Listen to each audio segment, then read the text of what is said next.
here with head coach Nitra Perry after a 78-64 loss to Jacksonville. Coach, just your thoughts on the game. I got to give credit to Jacksonville. They just outplayed us, out-toughed us when it counted. That first half, we knew this was a team that depended a lot on their turnovers, creating turnovers to get points. And, I felt like that run in the first half where we turned it over 3 or 4 times in a row really broke our back early, and we never could quite get that momentum back.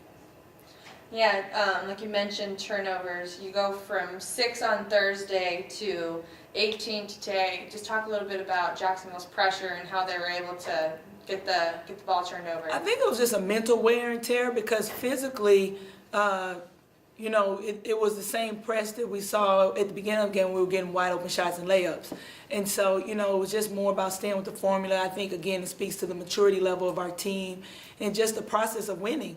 I feel like we played hard in spurts, but we didn't have 5 people out there at once all the time playing hard, and then we missed free throws. I mean, when you can't put the ball in the hole and you're not shooting great and you're getting to the free throw line, we can only blame ourselves for that. And then Christina Wells had a double-double, 11 points, 11 rebounds. Just talk a little bit about her performance tonight. Christina, I feel like she did everything she could tonight to win the ball game. I can't complain at all about it. I was really happy about what she did. She pulled her hamstring early, so she had to go out a little bit, and there was a distinctive difference in our energy level. When she was the one getting all the rebounds, offensive boards, creating the opportunities, and just getting on the floor. And she is the foundation of the team. So, that was tough when she went down, and that was also when they made their run. And then Jacksonville Serves and Ariana Smith had 15 and 14 respectively. Just talk a little bit about them. Obviously, Ariana coming off the bench with the big 14. And Ariana has been she's a good kid. Anything we've asked her to do, if it's starting or coming off the bench, the decision was made to bring her off the bench because of what she brings from the bench. She's not mental about starting or not.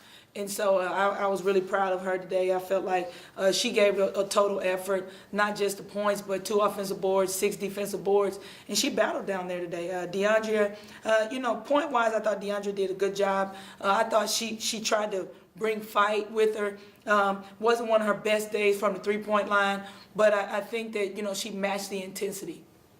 And then just talk a little bit about the crowd. Obviously, it's only your second loss at home, so you guys have been playing well at home, but there was a pretty good crowd. They were into the game today. Oh, yeah. The crowd was unbelievable. I believe we had, elementary day with the kids, so that was really cool. And it's also family day for our team, where my family actually cooks for the team's family, so it's a good get-together to have.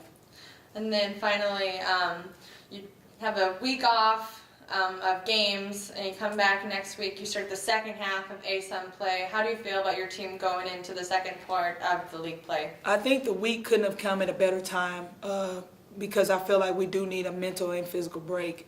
Upstate's going to be a tough opponent. They beat Jacksonville at the buzzer with a putback, and rebounding these last few games have been a thorn in our side, which is about effort. And so we're going to hit the drawing board, and we're going to get after it because, us not being tough or the hardest working team on the floor is not Kennesaw State basketball. Coach, can you just talk a little bit about what your message was to your team when you met at half court after the game? Sure. I told them that they deserved that beating that we got, basically because we did not come ready to play. And, one thing that I really wanted to commend Jacksonville on was I heard their kids talking to each other the entire time at the free throw line, subbing, encouraging each other. And that's something that our team really has struggled with. And so I said, this is an example of a team. They're young. They're buying into the small things, and they're just out toughing people, out working people. It might not show in their, in the stats, it might not show in their record, but they have been playing extremely hard. And I said, we need to take a page out of their book because we're no longer going to be the team that we think we're at home, we're in the goal, we're Kennesaw. That's not how you win games. You win games by being the hardest working team out there. Thanks, Coach. Mm-hmm.